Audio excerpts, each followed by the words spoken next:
A Câmara dos Deputados aprovou ontem um projeto de lei que cria o arcabouço fiscal, estabelecendo um novo regime para o Brasil em substituição ao atual teto de gastos. O objetivo é criar estabilidade econômica e promover o desenvolvimento sustentável. E sobre isso, eu vou conversar agora com Fausto Augusto Júnior, que é diretor técnico do Diese. Boa noite, Fausto. Boa noite, Ana. Boa noite a todos.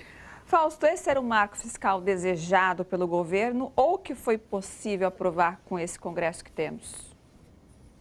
Bem, Ana, na verdade, a gente precisava aprovar o arcabouço fiscal o mais rápido possível, até porque ele substitui o teto de gasto. Caso o arcabouço fiscal não fosse aprovado, o teto de gasto continua vigorando. Então, desse ponto de vista, era o que era possível. Ou seja, você precisava construir um novo regime fiscal, esse novo regime fiscal precisava ser mais flexível do que o que a gente tinha com o teto de gasto. Vamos lembrar que o teto de gasto simplesmente proibia qualquer aumento efetivo de gasto público além da inflação, ou seja, na prática impedia que o Estado minimamente desse conta das necessidades da população, e agora você tem um regime fiscal que, de certo modo, ele permite o crescimento das despesas, só que vinculado ao crescimento da receita, e aí vinculado a 0,7%, a 70%. Isso é importante porque isso dá essa flexibilidade. Então, de alguma forma, é melhor do que tínhamos, mas é claro, foi o que foi possível aprovar. E Fausto, dentro do que você explicou, quais pontos positivos e negativos desse projeto que você poderia pontuar? Bem, de alguma forma, a gente está agora substituído, já foi substituído o teto de gasto. Então, a gente tem mais flexibilidade para que o Estado possa gastar, em especial em momentos que você tem problemas de crescimento econômico, né? Então, de alguma forma, você criou alguns limites ali que nos permite ampliar o gasto. Lembrando, né, que o arcabouço fiscal diz é que o governo pode gastar até 70% do aumento da arrecadação.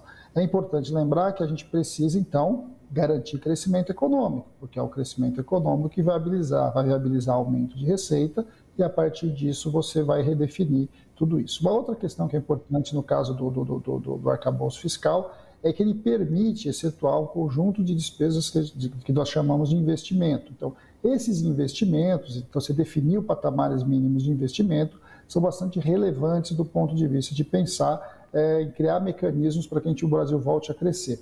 E, por fim, as mudanças que aconteceram no Senado, elas foram bastante importantes, em especial a retirada do Fundeb da conta do arcabouço fiscal, porque isso garante os recursos da educação, garante que você, olhando ali para o orçamento como um todo, você inclusive tenha mais recursos disponíveis dentro dessa nova regra fiscal que está estabelecida. E Fausto, o que pode se esperar, né, de impactos sobre a economia brasileira, do Brasil e, em particular, no dia a dia do trabalhador? Bem, na verdade, o arcabouço é o passo seguinte aí de um conjunto de mudanças que estavam acontecendo, né? Então, o governo agora passa a poder efetivamente efetuar a sua política. É claro que o arcabouço é um limitador, mas ele é um limitador bem menor do que a gente tinha com o teto de gasto. Vamos lembrar que o governo atual teve que, inclusive, aprovar uma PEC lá no governo de transição para poder governar, para poder criar medidas básicas aí, como foi o aumento da Bolsa Família, do salário mínimo. Para 2024, que vai estar por dentro da nova regra fiscal, o governo tem mais espaço para, por exemplo, viabilizar o PAC, para continuar políticas de valorização do salário mínimo e para novas políticas que devem surgir, que precisam surgir para colocar o Brasil na rota do crescimento. Então, isso já é bastante relevante. A segunda questão mostrou que o governo tem sim uma base importante dentro do Congresso Nacional, capaz de aprovar mudanças bastante importantes. O arcabouço fiscal passou com uma votação bastante significativa, tanto na Câmara como no Senado. Isso traz tranquilidade do ponto de vista do cenário político e que isso facilita, inclusive, pensar no longo prazo, pensar nas possibilidades e nas necessidades que o Brasil tem para fazer uma série de discussões bastante significativas. Uma delas é a própria discussão da reforma tributária, que está hoje tramitando no Congresso. Perfeito, Fausto. Obrigada, pela sua participação. Gostaria também de agradecer você que faz parte desses 13 anos da TVT, participando, explicando aqui como hoje, que você continue por muitos e muitos mais anos conosco. Eu que agradeço a possibilidade de estar esse tempo todo aí nessa parceria tão fundamental na TV dos trabalhadores e que mostra o que as outras TVs não mostram. Isso mesmo. Obrigada, Fausto. Uma boa semana para você. Até mais. Grande abraço.